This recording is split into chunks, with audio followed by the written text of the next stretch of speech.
Isaiah chapter 36. In the 14th year of King Hezekiah's reign, Sennacherib, king of Assyria, attacked all the fortified cities of Judah and captured them. Then the king of Assyria sent his field commander with a large army from Lachish to King Hezekiah at Jerusalem. When the commander stopped at the aqueduct of the upper pool on the road to the launderer's field, Eliakim, son of Hilkiah, the palace administrator, Shebna the secretary, and Joah, son of Asaph, the recorder, went out to him. The field commander said to them, "Tell Hezekiah, this is what the great king, the king of Assyria, says. On what are you basing this confidence of yours? You say you have counsel and might for war, but you speak only empty words. On whom are you depending that you rebel against me? Look, I know you are depending on Egypt, that splintered reed of a staff, which pierces the hand of anyone who leans on it. Such is Pharaoh king of Egypt to all who depend on him. But if you say to me, 'We are depending on the Lord our God,' isn't he the one whose high places and altars Hezekiah removed, saying to Judah and Jerusalem, 'You must worship before this altar'?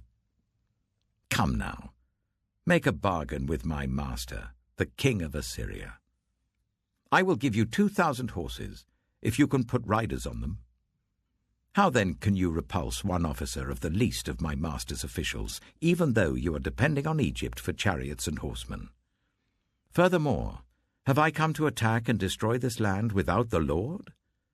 The Lord himself told me to march against this country and destroy it."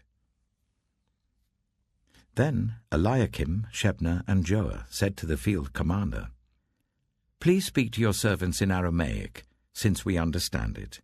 Don't speak to us in Hebrew in the hearing of the people on the wall." But the commander replied, "Was it only to your master and you that my master sent me to say these things, and not to the people sitting on the wall, who, like you, will have to eat their own excrement and drink their own urine?" Then the commander stood and called out in Hebrew, "Hear the words of the great king, the king of Assyria. This is what the king says. Do not let Hezekiah deceive you. He cannot deliver you.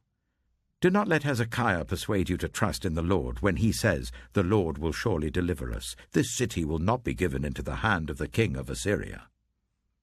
Do not listen to Hezekiah. This is what the king of Assyria says.